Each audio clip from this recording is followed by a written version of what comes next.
Good. Thank you very much. I appreciate everybody coming. I thought I would have to put out all the desserts to get people to come, but you came without any extra push from me, and I appreciate the chance to talk. The purpose of this presentation is to describe and demonstrate a model health plan comparison tool. We're really hoping to stimulate and challenge exchanges in creating such a tool, or if there are no exchanges because there is no Affordable Health Care Act, it still seems likely that there will be a need for something very similar to this. The reason to have a good tool is to help consumers save money and get quality by making the best personal health plan choice. In other words, to make the market work, and which is really has to be the basic reason for the exchanges. If we can make the market work, that should drive health plans to be efficient and consumer responsive, and should give the exchanges extra leverage overall for a health system improvement in the performance of providers, plans, doctors, et cetera, in the overall organization and management of the healthcare system. So far, states, in my view at least, are really missing the opportunity on this front. The focus of the states who are going down the path towards setting up exchanges has been on working with big IT contractors to build the eligibility and enrollment and other mechanics of the exchanges, all of which are very important and very challenging. But not much emphasis yet on giving consumers the tools to make the market work. What the tools the states have created so far, or are considering at this point, it seems, are either hopelessly complex, that's true in a lot of cases, or may seem simple, but in my view actually will lead many consumers to the wrong choice, the wrong answer. As was mentioned, our background is as a consumer organization helping consumers choose all kinds of services. We publish a magazine in 7 metropolitan areas around the country where we rate everything from auto repair shops to various kinds of healthcare providers, doctors, hospitals, dentists, and so on, and also various types of insurers, auto insurers, homeowners insurers, et cetera. But most relevant here is our Guide to Health Plans for Federal Employees, which we've produced for 33 years, and all those years has been purchased by, in fact, all of our publications, none of them carries any, our websites, none of them carries any advertising. We don't get any money from the businesses we're evaluating. In this case, our guide has been purchased by federal employees who just wanted help figuring out how to choose a good health plan, which is pretty good discipline if you're trying to figure out how to do it well, because you got to get them to buy it again. But also in recent years, the online version has been purchased in bulk by many federal agencies for their employees. So the Department of Health and Human Services, Department of Labor, IRS, U.S. Senate, et cetera, have purchased this access to this guide for their employees. We also have some other relevant background to this. We have a lot of experience doing research and analysis in the healthcare field, actually under contract, for instance, to states in some cases, nonprofit organizations. We do all of the surveys of Medicare Advantage and prescription drug plan members. We manage all those surveys for Medicare, with the results put up on Medicare's Plan Finder website to help people choose plans. So I'm going to give you a few of the things that we think should be in a good health plan comparison tool. The tool should give users for each available plan a dollar amount estimate of the average total yearly cost. That's premium plus out-of-pocket cost for people with the user's age, family size, and other characteristics. A good estimate of the average for somebody like you. We describe that as the insurance value of each plan. It should also give the user estimates of risks under each plan, possible costs in good years and, more importantly, in very bad years, and the odds of having such years. It should have an all-plan provider directory so the user can easily see which plans have his or her preferred doctors if they have preferred doctors. It should have quality information on all providers in the community for people who don't already have providers that they've chosen, and to help them choose them. It should have ratings of each plan's quality and its health promotion programs, allowing the user to give personal weights to what matters most to them when they're considering a health plan. Should have a design and user aids that make it easy to use and understand. That's particularly important in these exchanges where there'll be a lot of very inexperienced insurance buyers. It should have the ability for family members and brokers and navigators and even the mass media to extract and print out information to help consumers who want help. People are going to need that kind of help from other people in their community as well. But very importantly, it should have the ability to get the user to an excellent plan choice very quickly. We say in less than 5 minutes, and the tool that I'll demonstrate to you gets them there a lot quicker than that. Because if you don't get them there quickly, they drop out and they choose a plan based on the premium or the deductible or something, and that's often a very bad choice for them. But they should have the ability to drill down and get more detail if they want it. And we feel strongly that it should not limit or filter the plan choices before the user has seen what the plan choices could be. And I'll talk more about that. So I want to, first of all, though, talk most heavily about the cost comparison element of the plan. This is what, or of the tool, I should say. This is what consumers care most about generally when they're choosing a health plan. And as I say, we believe the correct way to do that is what we call an insurance value or actuarial approach, to give the user an estimate of the average out-of-pocket cost for someone of that user's age, family size, and other characteristics, health status, et cetera, under each of the plans. You have a dollar amount estimate on each plan. But also, as I say, costs in a bad year or a good year and the probability of having such years. Our recommended model makes these estimates using population expenditure data collected by the Agency for Healthcare Research and Quality. It's called the Medical Expenditure Panel Survey. We also use some other sources, all-payer data sources, et cetera. But with these data, we can estimate for people like the user the probability of having various levels of levels and types of healthcare usage in the coming year. And then we can calculate the out-of-pocket cost for such such usage would result from such usage under each plan's benefit structure, and then we can average those costs. So we average them across the very high cost, couple of husband and wife who are 49 years old and have poor health status or whatever. But some of those people are still going to be at $150,000 a year, and some are going to be at $0 a year, and all in between. We can do a calculated overall actuarial estimate for people like that, and that comes up with a dollar amount. And this approach is just not what is currently available or currently discussed in most plan comparison tools, and I believe that's a reason for serious concern. I'm going to describe here two approaches that are common in health plan comparison tools to the extent that they exist out there in the world now.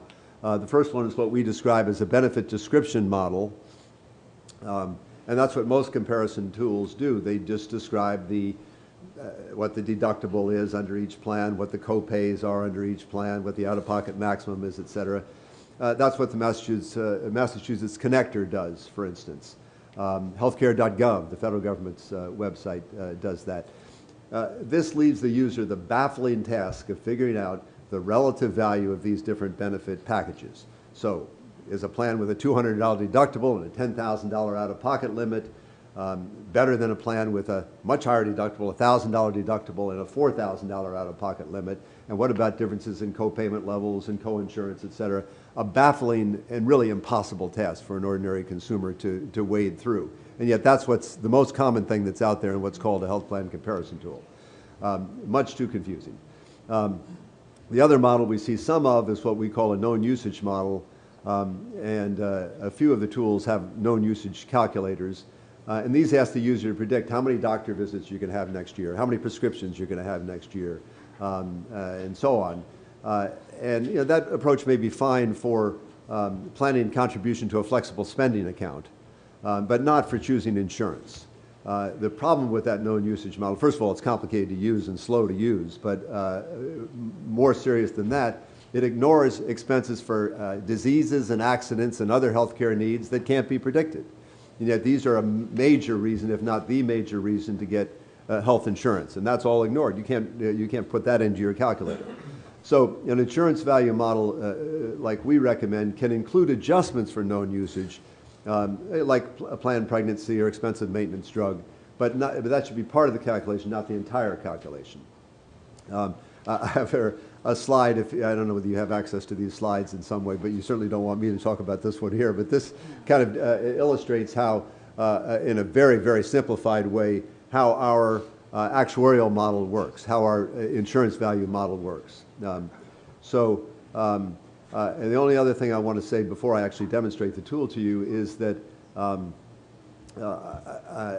because this problem of choosing insurance is regarded as so complex, people are trying to figure ways to simplify it, and I think they make some very bad decisions on that front. There are people who are at least beginning to talk about this. In fact, there's, for instance, something called the UX 2014 project, which is supposed to develop a model for exchanges. And I think it's quite disappointing what they're doing, because those experts and other experts tend to think, well, this is so complicated, let's simplify it down by just limiting the number of participating plans. Or let's simplify it down by showing no more than 3 plans at a time. Or let's simplify it down by having the user answer a few questions up front that filter out plans, so you don't have so much to compare. But it's questions like, would you consider an HMO? Or what's the highest deductible you'll consider? Or will you consider a plan that doesn't include your doctor? Well, you start winnowing out those plans, and you may not see the plans that are the very best plan for you, because without being fully informed, you've winnowed some plans out. I think it's a very unfortunate thing, and yet this seems to be the way people are going toward simplification. So we think you can just make the tool work well, and then you don't have to do all that simplifying. I'm going to now show you a little about how I'm going to show you a sort of a demonstration website we've developed that shows how this would work. So, and actually we have a lot of these videos. I'll give you the first one here throughout to sort of explain things to people as they go along. Some people can get stuff by reading, some people want to hear it, some people want to have the full video and audio part of it. So we have various people popping up giving some advice along the way. I'll start with one of these. I won't give you all of them throughout. Welcome to your health plan comparison tool. Choosing the right insurance plan can be difficult and confusing. This tool is designed to answer the question, which are the best plans for someone like me, regardless of your knowledge of insurance. Tell us a little about yourself, and in just a few minutes, we'll find the best plans for someone like you, rank them by lowest expected cost, and report on plan quality, benefits, participating doctors, and more. Just click the blue Continue button to... So I'm going to do that. And I've actually, ordinarily this form the user would fill in, describing the user's family, ages, etc. I've already filled it in. But actually, in reality, if somebody is coming out of an exchange eligibility function of the exchange, which decides whether you're even eligible to be in the exchange, it would have all that information and be passed down to this tool. So they still wouldn't have to fill it in, but they would have to answer some questions which are important in predicting your usage, such as we ask them to give an estimate of their health status, because that database, that medical expenditure panel database, actually has health status in there, and we know that even what people just say about their health status is one useful predictor of how much usage they'll have. But we can also ask them about if they have certain medical conditions like a planned pregnancy or something. I'm not going to fill any of those in here. We're going to assume that people don't have those things right now. And then we have a zip code, and then we just proceed. The next step after that is if they have doctors whom they care about, they can just start typing in their doctor's name. So I'm going to type in a doctor, and I can choose that doctor, and this is going to tell me, now the tool is going to tell me is that doctor in each one of these different plans, and you could fill in 8 doctors if you want or whatever. And then from there, oh, I'm sorry, if you don't have a doctor though, we have something over here where you can actually see a provider directory that has recognized doctors on various criteria, doctors who are, do very well in terms of overall patient experience or results, etc. So we have that kind of thing here. If they're participants in patient-centered medical homes, we can have all that. I'm not going to show you all that now because that takes a little too long. But anyway, once they've filled that out, they are now, that's the end. It's not really the end, but it takes them to the summary, to a summary screen that compares these plans. With the highlighted column here is a column which is estimated average yearly cost for families like yours. And that is made up of the yearly premium minus any government assistance, tax subsidy or whatever, plus the health care costs you pay, in other words, your out-of-pocket expenses. Those two things are summed into this currently highlighted column here. And the plans are ranked in order here, so you can see. Oh, I'm sorry, what I didn't tell you is this actually is real data. These are real plans in the Federal Employees Health Benefit Program. Okay, this is actually what federal employees would face. So in this case, and this was a family of, I think, a 46-year-old I put in here and a 42-year-old spouse or whatever, with 2 kids. And the costs ranged, that estimated average yearly cost for families like yours ranges from $2,500 all the way up to $7,600 for that family in that federal program. And they can sort any of these columns, so you can see what the worst one is. You put worst first or whatever. So that's the critical column in terms of comparison. It doesn't require anybody to know anything about what a deductible is. Okay, they can just, this is the best estimate they can have. The next column over here is most you could pay in a year. That's sort of that's the out-of-pocket limit, but it's kind of a striking thing. When I sort that column, you'll see it goes from $7,300 basically all the way up, and if I sort it worst to best, I see that one of these plans you could pay $27,000 out of your pocket. Particularly interesting, and this is a true case in the federal, and this was true last open season for federal employees, that $27,880 out-of-pocket maximum plan happened to be the one with the lowest premiums. It wouldn't always be that, but in that case it had the lowest premiums. Well, so if you chose based on premium, you'd be exposing yourself to a pretty substantial risk. You still might want to do it, but at least you should know about that. So the next column over then is what we call an overall quality score, and you can see that you have an opportunity to personalize that, and I'm going to come back and show you what that personalization, but that's the overall quality of the plan itself, okay? And a lot of variation there as well. And then you can see that particular doctor I put in, Deborah Edge, is in some of these plans and not other plans. So we find that about six, yeah, sure. On what factors for the overall quality? And I'm going to show you that in a minute, okay? Okay. Okay. But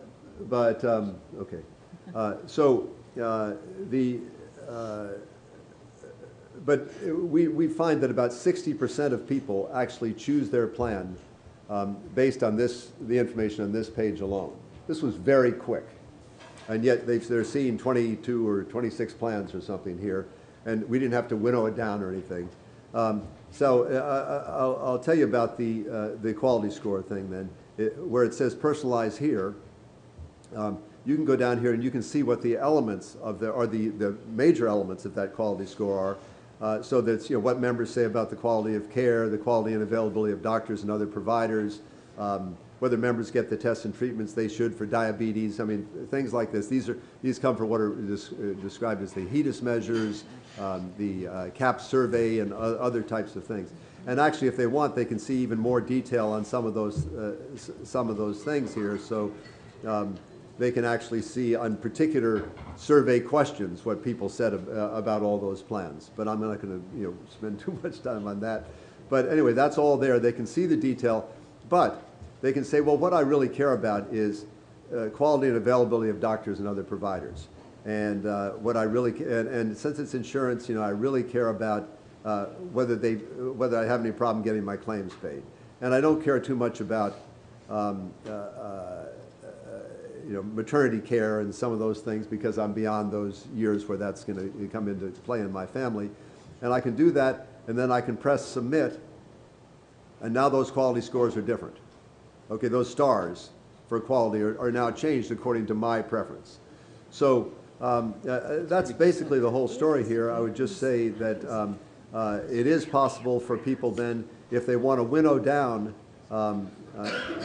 this set of plans, they can go through and they can filter. So they can say, well, I'm not going to include high deductible plans at all, okay? And they can say, I'm not going to include any. Now that I've personalized that overall plan quality score, I'm not going to settle for anything less than 3 stars, okay? And they can say, you know, I really don't think I want to, I just can't afford month to month to be paying a premium of more than about $4,000 a year. So I can filter that down, and then I can submit. And if I do that, see, I've now narrowed my list of plans down to, what do I have, 7 plans here. And I could filter it even more if I wanted and get it down to less. And then I say, well, maybe I'm, beyond that, I think I'm really only interested in this, in these 3 plans here. And now I can say, okay, I'd like to see those side by side, and I can see all the details about that plan, the excruciating amount of detail about that plan if I want to see that. And I can print that out and take it and talk to family members and et cetera. Or if I'm working in the church basement helping people there figure this out, I can give them that to take home. And so that I think that's basically it.